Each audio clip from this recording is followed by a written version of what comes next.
오늘은 성령 강림 주일입니다. 부활절 이후에 50일이 지나고 그러니까 순이 그 날이잖아요. 그러니까 50일 오순절이 되었습니다. 제자들이 마가의 다락방에서 모여서 약속하신 대로 성령님을 달라고 기도하고 있을 때 하늘에서 급하고 강한 바람이 들리며 불의 혀 같은 것이 각 사람 위에 이렇게 머물렀습니다. 그리고 이들이 주변 세계에 말을 하면서 당시 예루살렘에 순례를 온 사람들에게 그들 나라의 언어로 복음을 전하기 시작했습니다. 그래서 성경에는 두 가지 방언이 다 나타나요. 하나는 실제 외국어가 되는 거죠. 그리고 또 하나는 우리가 잘 알지 못하는 신령한 언어가 그렇게 두 개가 다 나옵니다. 둘 다 어느 거나 금지된 것이 없어요. 그렇게 해서 성령님 그 이후에 사도행전의 기록은 아주 놀라운 역사였습니다. 성령님의 역사가 진실한 교회 공동체를 만들었고 성도들이 가는 곳마다 복음을 증거했고 어떤 논리적인 설득이 아니라 선포만으로도 사람들이 예수님을 영접하는 성령의 역사가 일어났습니다. 어떻게 예수님 믿게 되냐고요? 그건 성령님의 역사이지 사람의 설득이나 사람의 논리가 아닙니다. 또한 성령님은 하나님의 거룩하심 그 자체입니다. 그래서 거룩이 무엇인지에 대한 말씀을 드렸죠. 우리가 하나님에 대해서 전능하심, 하나님의 능력 다 이야기하는데 그 인간이 아닌 신으로서의 하나님으로서의 그 모든 능력이 다 거룩이라는 말이라고 말씀을 드렸습니다. 성경은 예수님에 대해서도 하나님이 예수님께서 성령을 그에게 한량없이 부어주셔서 우리 예수님이 그렇게 권능이 많았다라는 식으로 표현을 하고 있습니다. 예수님은 또 하나님의 사람에게 성령을 부어주신다라고 말씀하고 계십니다. 그래서 어떻게 됩니까? 성경에 보면 평범했던 사울이 왕으로서의 리더십을 발휘하고 전쟁에서 승리하게 되는 이유도 성령님께서 그와 함께 하셨기 때문에 그가 갑자기 변화돼요. 예수님 부활 승천하시고 예수님 잃어버렸다고 두려워 떨면서 문을 잠그고 그렇게 있었던 제자들이 갑자기 그 문을 다 열고 세상으로 나아갔던 이유도 무엇입니까? 성령님 때문에 그래요. 성령님은 그래서 우리에게 오신 하나님이십니다. 함께 하시는 하나님이시고 하늘의 능력이 되신 분이 성령님이십니다. 그래서 성경은 곳곳에서 성령님, 성령 이렇게 이야기합니다. 그리고 목사들에게는 일종의 모든 것의 해결책이 되시는 분이 성령님이시죠. 성령님이면 돼라고 말하면 모든 해답이 그렇게 됩니다. 그리스도인의 삶은 즉 성령님과 떼어놓고 생각할 수가 없는 거예요. 안타까운 것은 과연 우리 시대의 그리스도인들도 성경에 기록된 이 초대교회처럼 그렇게 성령에 충만한가? 왜 우리는 그렇게 되지 못하나? 우리 시대에 성령에 충만하다고 하는 사람들이 정말 성령에 충만한 것인지 아니면 무속실학에 더 가까운 것인지, 우리 시대는 분명히 성령님 안에 성령의 시대 안에 살고 있으면서도 성령님에 대해서 실제적으로 아는 것에 대해서 매우 무지한 거예요. 그런 질문하지 않을 수 없다라는 거죠. 오늘 성령 강림 주일인데 성령님에 대한 설명은 사실은 이 설교만으로 부족합니다. 그러면 그렇다고 앞으로 몇 주간 성령 강림절 후 몇 번째 주 계속 하는 동안 계속 성령님에 대한 설교를 한다고 또 가능하냐? 또 그것도 아니라는 거죠. 우리는 성령님 안에 있습니다. 어떻게 보면 그리스도인이라고 하는 물고기가 살아가는 물과 같은 분이 성령님이십니다. 그래서 우리는 그분 안에 살면서 계속해서 이 일이 성령님의 일이구나. 내가 지금 성령에 충만한가? 성령님 안에 들어있는가? 우리는 계속해서 살아가면서 성령님을 경험할 수밖에 없습니다. 그게 성령님을 알아가는 삶이에요.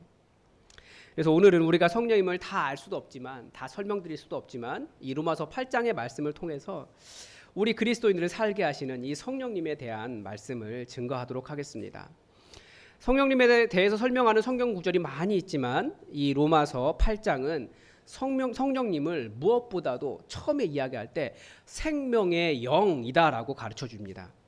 1절과 2절에 이렇게 이야기하죠. 평소에 고백의 기도의 마지막 부분에 이 구절로 마치고 있는데, 그러므로 이제 그리스도 예수 안에 있는 자에게는 결코 정죄함이 없나니 이는 그리스도 예수 안에 있는 생명의 성령의 법이 죄와 사망의 법에서 너를 해방하였습니다.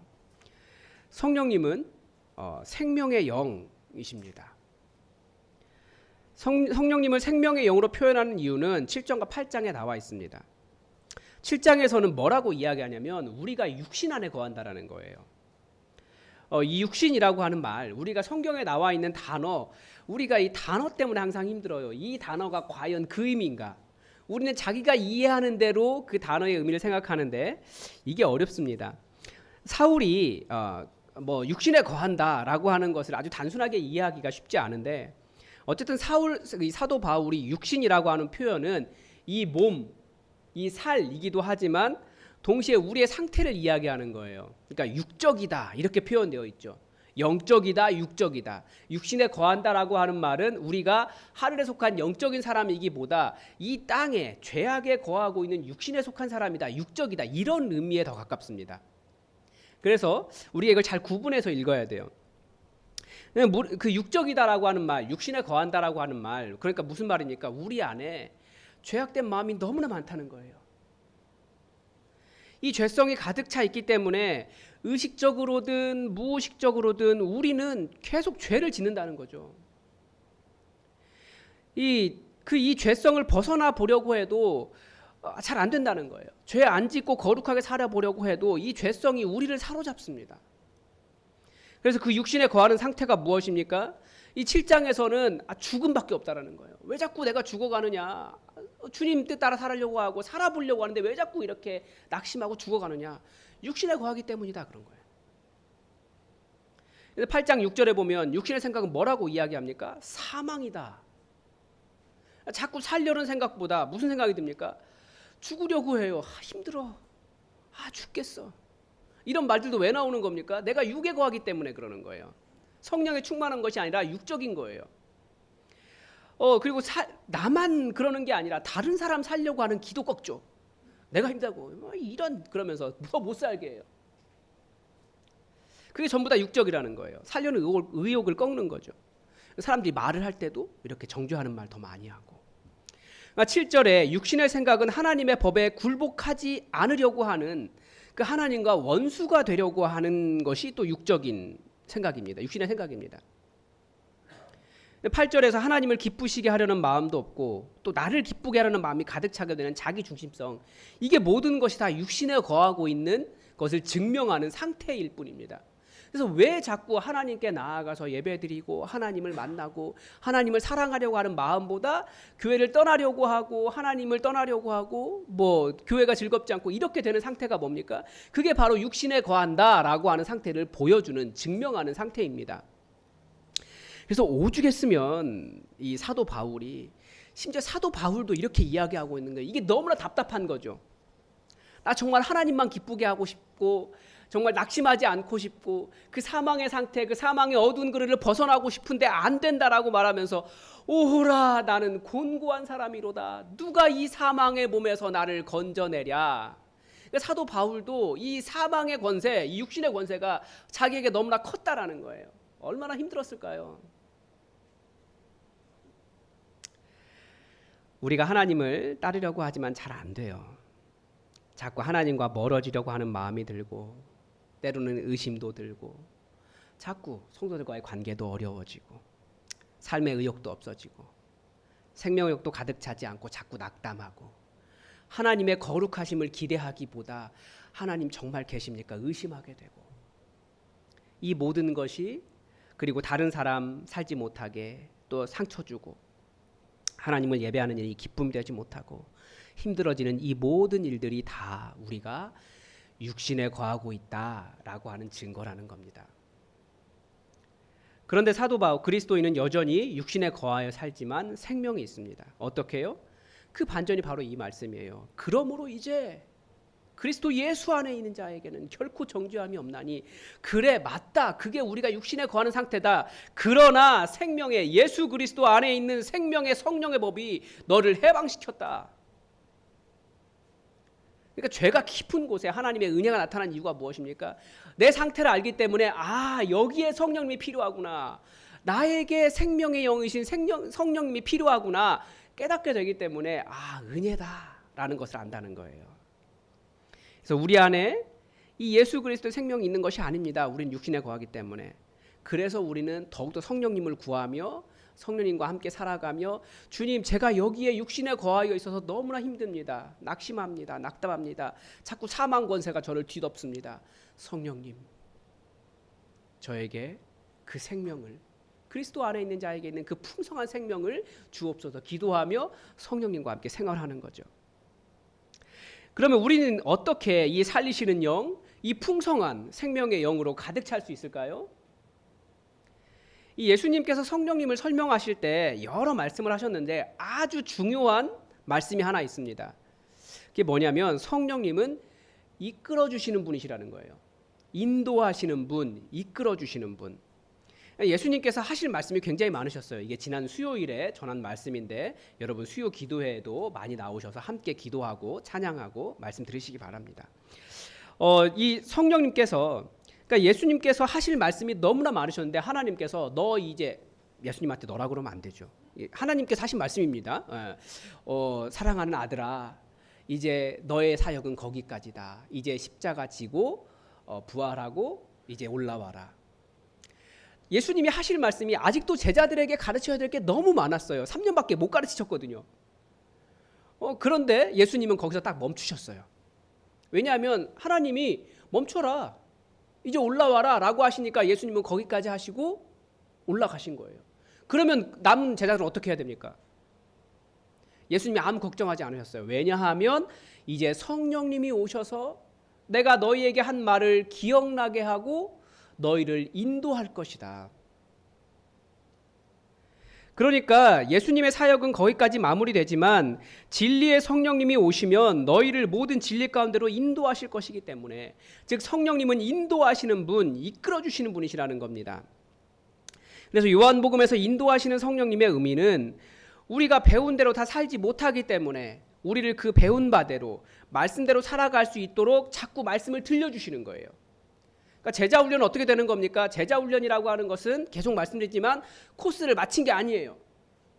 그러니까 우리가 지금 금요일마다 목자들과 함께 가정교회 세미나를 하고 있거든요.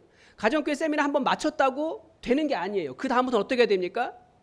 그 들은 말씀이나 성령님의 인도하심을 따라서 실제 살아내는 거죠. 그러니까 예수님의 말씀이 들렸지만 그대로 살아내지 못하기 때문에 성령님께서 기억나게 하시는 대로 그 말씀대로, 그 인도하신 대로 따라 살아가는 것이 그 이후에 제자 훈련의 삶이고 성령님과 함께하는 진정한 제자 훈련이 되는 겁니다. 그래서 말씀대로 살아갈 수 있도록 말씀을 들려주시고 또 나의 부족함을 깨닫게 하세요. 나에게 하나님 말씀대로 살지 못하고 있는 것이 있구나. 내가 어둠의 영이 이 육신에 거하는 것이 더 강하구나. 깨닫게 하시는 부분이 있어요. 그러면 그 부족한 거 깨닫고 성령님과 동행하면서 다시 훈련하는 거예요. 로마서의 표현으로 하면 말씀대로 살려고 하는데 자꾸 육신 안으로, 그러니까 육적으로 살아가려고 하는 이 곤고한 우리를 이끌어주시는 분이 성령님이시라는 겁니다. 12절의 말씀을 들으십시오. 그러므로 형제들아, 우리가 빚진 자로 돼 육신에게 져서 육신대로 살 것이 아니니라. 너희가 육신대로 살면 반드시 죽을 것이로되 영으로서 몸의 행실을 죽이면 살리니. 그러니까 어떻게 살 수 있다는 겁니까? 영으로서 성령님 따라가면서 영의 몸의 행실을 죽이라는 거예요. 그 육적인 것을 죽이라는 거예요. 근데 어떻게 몸의 행실을 죽일 수 있습니까? 14절 말씀 한번 다 같이 읽어보겠습니다. 시작. 무릇 하나님의 영으로 인도함을 받는 사람은 곧 하나님의 아들이라. 우리가 완전해서 하나님의 아들이 아닙니다. 완전히 변화되었기 때문에 하나님의 아들이 아닙니다. 하나님의 자녀가 아니에요. 우리는 그렇게 될 수 없어요.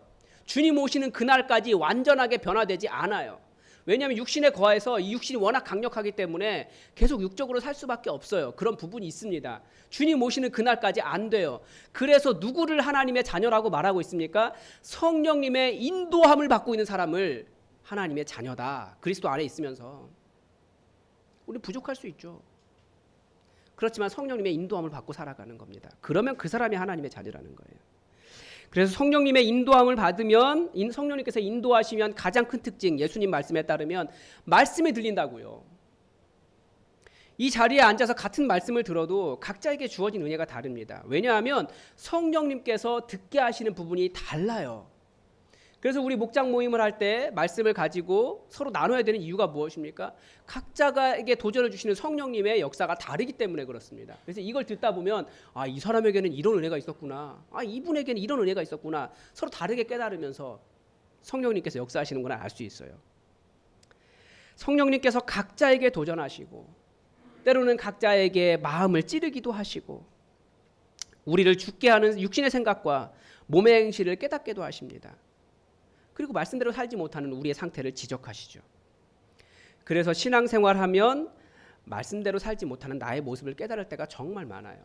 그러면 나는 안 돼. 그게 아니에요. 그때가 나는 정말 안 되는구나. 그렇게 말하는 게 아니라 그게 바로 이 사도 바울의 상태죠. 오라 나는 공고한 자로다. 그러나 성령님께서 지금 이 부분 고치라고 나에게 인도하고 계시는구나. 그걸 알아야 됩니다. 그러니까 마음 아픈 건, 나를 자책하게 되는 건 성령님의 인도하심이에요. 깨닫고 하나씩 하나씩 나를 쳐서 복종시키며 말씀에 순종하며 성령님의 인도함을 받는 사람이 하나님의 자녀입니다. 다시 말씀드리지만 우리가 육신에 속하여 있기 때문에 우리는 주님 오시는 그날까지 완벽할 수는 없습니다. 그래서 훈련하고 성령님의 인도를 따라가며 하나님의 자녀가 되는 겁니다. 근데 나만 그런 것이 아니라 내 옆에 있는 사람도 그렇습니다. 이 사람도 주님 오시는 그날까지 잘 안 돼요. 그러니까 우리 가운데 더 큰 계명은 무엇입니까? 그럼에도 불구하고 이 사람 안에 예수 그리스도 있기 때문에, 이 사람이 성령님을 따라가기 때문에 우리는 이 사람 사랑하는 겁니다. 부족해도. 그래서 우리 안에 그렇게 하나를 이뤄가는 거예요. 훈련하고 성령님의 인도를 따라가며 그 사람이 하나님의 자녀된 겁니다. 또 성령님은 교회를 인도하십니다. 초대교회는 철저하게 성령님의 인도함을 받는 교회였습니다. 성령님이 인도하시고 온 공동체가 네 것 내 것을 따지지 않고 서로의 물건을 통용했고요. 자기 재산을 다 공동체를 위해 내놓는 사람도 있었습니다. 베드로가 설교하면 하루에 3,000명, 5,000명씩, 4,000명씩 이렇게 예수님께 돌아왔습니다. 교회가 이렇게 잘 되는데 성령님께서 어떻게 하셨습니까? 예루살렘 교회에 핍박을 주셨어요. 그래서 교회가 흩어졌습니다. 그런데 그 박해를 받아서 흩어진 사람들이 흩어진 곳에서 또 뭐 했습니까? 복음을 전했습니다. 그러니까 교회가 세워졌어요. 그래서 그것이 성령님의 인도하심인 것을 사람들이 알았고, 핍박이 성령님의 인도하심인 걸 알았고, 이게 잘 되던 것이 무너지는 것도 하나님의 인도하심인 것을 알았어요. 그게 복음의 확장이 일어났죠. 성령님께서 이쪽으로 가라 하시면 또 내 마음은 아시아로 가고 싶었는데 유럽으로 건너갔더니 유럽 전체가 다 복음화되는 놀라운 일이 일어났어요. 그래서 그리스도인은 어떻습니까? 내 삶이 결국 교회를 인도하시는 하나님의 역사라는 걸 알 수 있습니다. 성령님은 성령님은 또 우리를 어디로 인도하실까요? 교회를 이끌어 주실 뿐만 아니라 우리를 또 교회로 인도하십니다. 그러니까 공동체로 이끌어 주시는 거예요. 방금 전에 제가 설교를 잘못 썼군요. 이게 한번 계속 수정하다 보니까. 우리에게 최고의 복이 무엇입니까? 예수님께서 우리에게 영생이 무엇이냐라고 설명할 때 그게 최고의 복이라는 얘기거든요. 하나님 아버지와 그의 아들 예수 그리스도와 함께 교제하며 살아가는 거예요. 그게 최고의 복입니다. 그러니까 예수님은 또 어디로 인도하십니까? 우리를 바로 그 영생의 삶으로 인도하시는 거예요. 그러니까 공동체로, 교회로 인도하신다라고 하는 말을 왜 이 복과 최고의 복과 연결시키냐면, 우리의 사귐이 요한 1서에서 이렇게 설명합니다. 우리의 사귐이 하나님과 그 아들 예수 그리스도와 사귀는 것이다 라고 말씀해 주십니다. 즉 여러분, 하나님 어떻게 만날 수 있습니까? 예수 그리스도 어떻게 만날 수 있습니까? 바로 옆에 있는 형제와 자매를 만나는 것, 이 사귐이 하나님과 예수 그리스도와 사귀는 것이다. 말씀이 그렇게 가르쳐주고 있어요. 그래서 우리가 모이는 것이 많이 자유로워지고 이제 우리가 가정교회로 열심히 모일 텐데 그러면 어떻게 해야 되는 겁니까? 서로 교제하는 거예요. 계속 만나고. 왜 그렇습니까? 그게 하나님 아버지 만나는 거고 그게 예수님 만나는 거라고 성경이 가르쳐주기 때문에 그렇습니다. 그리고 알아요. 나중에 정말 성령님께서 공동체를 인도하셨고 이 사귐이 하나님과 만나는 것이구나. 그래도 나는 뭐가 되는 겁니까? 그 사람에게는 하나님과 예수 그리스도와 같은 존재가 될 수 있는 거예요. 내가 뭐 신적이 된다 이런 의미가 아니고 그런 의미가 될 수 있다라는 거죠. 그러니까 잘해야죠. 성령님은 우리를 교회 공동체로 이끌어 주십니다. 그 교제를 이끌어 주세요. 또 반대로 이야기하면 성도에게 상처 주는 것이 하나님께 상처 주는 것과 똑같다라고 하는 것이라고 생각할 수 있습니다. 요한일서가 말하는 것이 또 그런 이야기거든요. 또 같은 방식으로 이야기하면 서로를 잘 섬기는 것이 옆에 있는 사람을 잘 섬기는 것이 또 우리 하나님, 우리 예수님 섬기는 것이다. 그렇게 가르쳐 주는 겁니다. 그래서 이 교회라는 공동체는 그만큼이나 중요하고 성령님께서 여러분을 여기로 인도하셨기 때문에 여러분은 지금 여기에 와 있다라고 하는 것을 또 기억하셔야 합니다. 그래서 교회 공동체를 쉽게 옮기는 것이 아니라는 거죠. 왜냐하면 성령님의 인도하심이 있기 때문에 그렇습니다. 여러분, 성령님은 우리를 인도하시는 분입니다. 하나님의 자녀의 삶으로 인도하십니다. 그런데 성령님께서 우리를 인도하실 때 우리가 명심해야 할 것이 한 가지가 있습니다. 요즘 최근에 계속 말씀드리는 것인데 순종입니다. 순종. 지금 성령님의 인도하심에 대한 설명을 드릴 때 계속 한 말을 한마디로 요약하면 순종입니다. 성령님께서 들려주시는 말씀에 순종할 때 우리가 변화되고 순종할 때 인도함을 받는 거죠. 성령님께서 아프게 찌르시면 순종해야지 성령님 잔인하시네요. 저한테 왜 그러세요? 원망하는 게 아니고 너 이 부분 고쳐야 돼. 성령님께서 아프게 하시는 거예요. 성령님은 우리가 그 문제를 해결할 때까지 사실은 계속 찌르세요. 완전히 굴복할 때까지. 그게 안 되면 그 다음 단계로 나아갈 수가 없기 때문에 완전히 그 문제에 대해서 굴복할 때까지, 순종할 때까지 찌르시고 결국 굴복하게 하시고 그 다음 단계로 인도하십니다. 그래서 우리가 순종이라고 하는 것을 매우 가볍게 여기고 있는데 내가 잘 못 지켜도 우리는 내가 죄인일 때도 하나님께서 나를 구원해 주셨는데 지금 믿고 난 다음에 이 정도쯤이야 라고 생각하지만 믿기 전과 믿고 난 후에는 다른 거죠. 그래서 우리가 구원은 은혜이지만 그 이후의 삶은 순종이에요. 사도 바울이 왜 그렇게까지 자기 자신에 대해서 오호라 나는 곤고한 사람이로다 라고 말했을까요?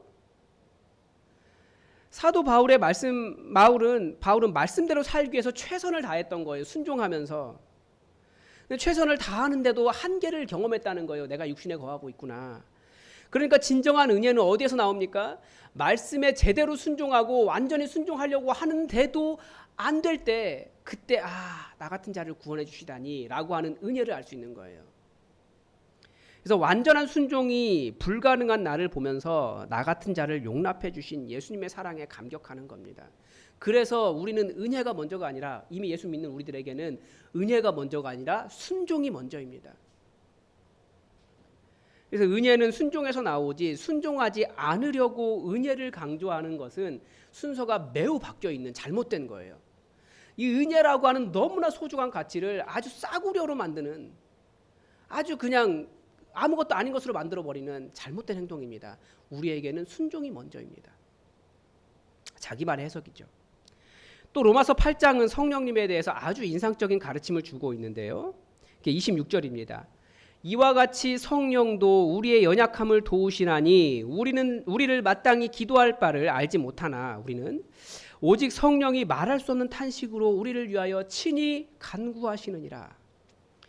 성령님은 우리를 위하여 말할 수 없는 탄식으로 우리를 위하여 친히 간구하시는 하나님이십니다. 우리가 기도할 바를 알지 못한다는 것을 그 다음에 설명을 하죠. 그러니까 우리가 하나님의 뜻대로 기도해야 할 텐데 우리는 여전히 육신의 정욕을 위해서 기도합니다. 그런데 그 길로 가면 죽어요. 이것을 아시는 성령님께서 우리를 위해 하나님의 뜻대로 갈 수 있도록 우리를 위해 기도하시고 인도하신다라는 거예요. 혹시 여러분 전혀 기도한 적이 없는데 여러분의 문제가 해결되는 경우를 경험해 보신 적이 있으십니까? 그게 바로 성령님께서 말로 다할 수 없는 탄식으로 말로 다하지 못하는 그 탄식의 기도가 있었기 때문에 가능한 일입니다. 지난주 2부 예배에서 강동호 장로님께서 대표 기도하시면서 쏘아 올린 공이 하나가 있습니다. 네. 궁금하시면 지난주 2부 예배를 한번 우리에게 새 성전을 달라고 기도하신 거예요.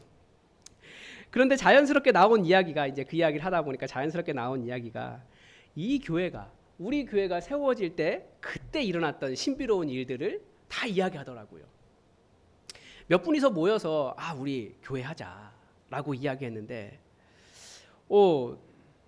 이 자리가 났다는 거예요. 우리 하자라고 이야기했는데 막 이리저리 갑자기 연락하더니 갑자기 아무것도 가지고 오지 않아도 되는 완벽글 아닌가요? 악기가 좀 갖춰져야 되나? 몇 가지 정도만 필요한 이 자리가 그냥 다 주어진 거예요. 의자도 그냥 다 있고 뭐 다 그대로 있는. 다들 감사하면서 들어왔다는 거잖아요. 모든 문제가 다 일사천리로 해결되었습니다. 큰 어려움 없이 교회가 세워졌습니다. 그때 우리가 기억해야 되는 것이 있는 거죠.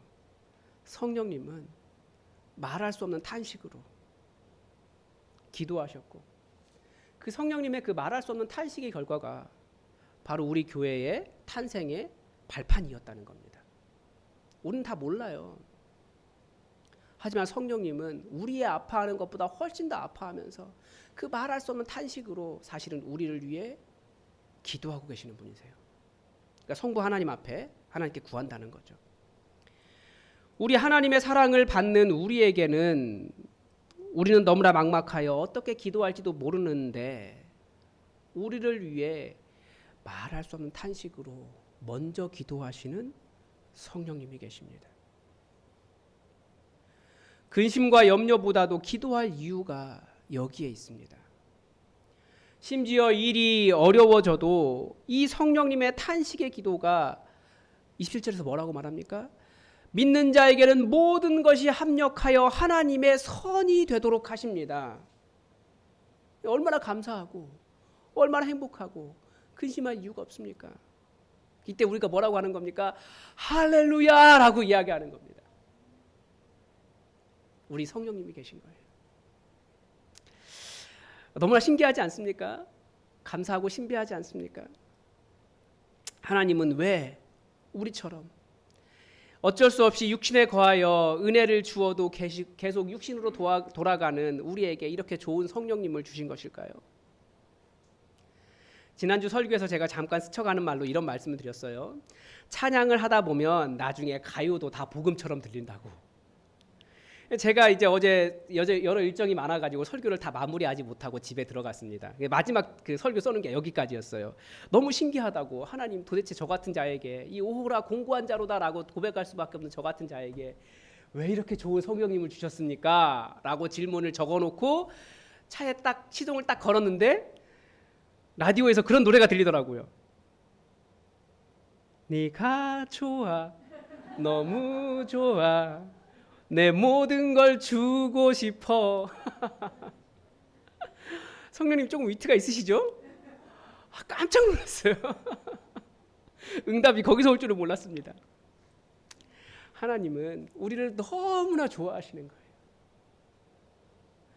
거예요. 이 좋아한다는 말을 조금 더 바꿔서 사랑이라고 이야기하죠. 성경은 너무나 우리를 좋아하셔서 사랑하셔서 이 좋은 성령님을 우리에게 주신 거예요. 다른 이유가 없는 거죠. 너무 좋은데 모든 거 다 주고 싶은데 그 놀라운 하나님의 사랑 다 주고 싶은 거예요. 그 능력도 주고 싶고 너는 딴 데 가지 말고 제발 나한테 와라라고 우리를 이끌어 주시는 거예요. 너 딴 데 가지 말고 그 세상 풍조 따라가지 말고 우상의 자녀 되지 말고 내 자녀 되자. 내 아들 하자. 내 딸 하자. 불러주시기 위해서 그 사랑의 관계를 맺고 싶어서 성령님을 부어주신다는 거예요.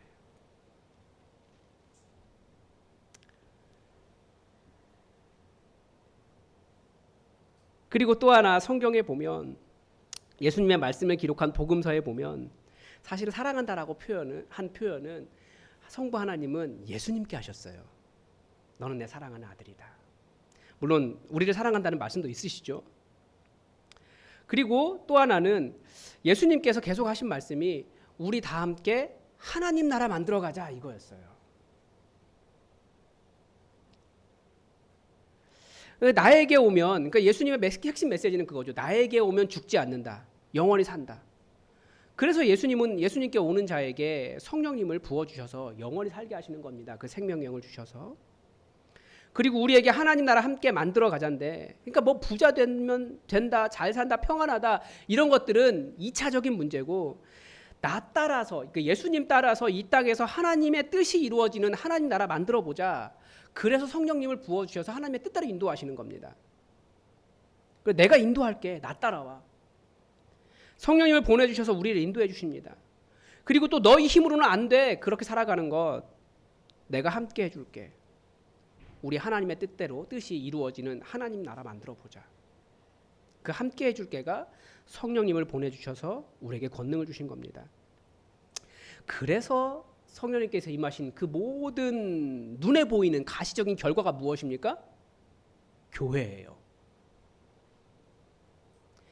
예수님을 믿고 성령이 머물러 있는 이 하나님의 사람들, 그들이 모여 있는 그 눈에 보이는 결과가 교회라는 거예요. 그러니까 저와 여러분들의 이 사귐의 결과가 이게 교회라는 거예요. 그러니까 우리의 교회가 얼마나 소중한지 여러분 아시겠습니까? 성령님은 왜 오셨습니까? 오셔서 무슨 일을 하십니까? 우리가 그 하나님의 그 풍성한 생명을 누리며 살기를 원하셔서 생명의 영으로 오셨습니다. 우리가 그 풍성한 생명을 누리며 하나님의 자녀의 삶을 제대로 살며 하나님 나라를 만들어갈 수 있도록 인도하기 위해서 우리에게 오셨습니다. 그리고 우리가 다 못하기 때문에 우리를 위해서 또 친히 말할 수 없는 탄식으로 우리를 위해서 기도해 주십니다. 너무나 안타까워서. 그리고 무엇보다도 우리에게 정말 사랑해야 하는 대상 하나님과 또 이웃을 사랑하며 진실한 공동체로서의 교회를 세워 하나님 나라 운동을 일으키기 위해서 성령님은 우리에게 오셨습니다. 여러분, 예수님이 어떻게 하면 성령님을 보내주신다라고 약속하셨습니까? 우리가 회개해야 되는 것도 있고 여러 가지가 있지만 예수님은 뭐라고 말씀하셨냐면 정말 하나님을 사랑하라라고 말씀하셨어요. 하나님을 정말 사랑하십시오. 또 예수님을 정말 사랑하십시오. 그리고 또 어떻게 하면 성령님을 보내주신다고 하셨습니까? 우리가 서로 사랑할 때, 그러니까 여러분 서로를 깊이 사랑하십시오. 성령님은 그럴 때 우리 안에 임하십니다. 그 사람에게 주의 영이 임하시고 하나님의 뜻이 이루어지는 하나님 나라를 살아가게 될 겁니다. 여러분 이 멋진 성령님과 함께 아름다운 신앙의 생활을 하시기 바랍니다. 기도하겠습니다. 하나님, 정말 너무나 근심하며 오라 나는 공고한 사람이로다. 이 사망의 몸에서 누가 나를 건져내랴. 매일같이 신음 많은 자들이지만 우리에게 이 좋은 성령님 보내주셔서 하나님의 자녀로서 인도하여 주시고 하나님의 자녀로서의 삶을 살아가게 하시고 이 땅에 하나님 나라를 이루며 살아갈 수 있도록 해주셔서 감사합니다. 하나님 너무나 좋은 선물 받았는데 우리가 그 사랑에 감격하며 감사하며 살아갈 수 있도록 도와주시고 또 그 결과인 이 소중한 교회를 하나님의 뜻대로 아름다운 하나님 나라 만들어갈 수 있도록 도와주시옵소서. 우리 가운데 하나님을 깊이 사랑하는 마음이 있게 하시고 또 이 하나님의 사랑의 결과인 성령님의 결과인 우리 서로를 깊이 사랑하는 진정한 공동체 교회 되게 하여 주시옵소서. 우리 가운데 큰 은혜 주셔서 성령님과 동행하며 낙심하지 않고 기뻐하며 이 생명의 능력으로 가득 차게 하시길 원하오며 예수 그리스도의 이름으로 기도드립니다. 아멘.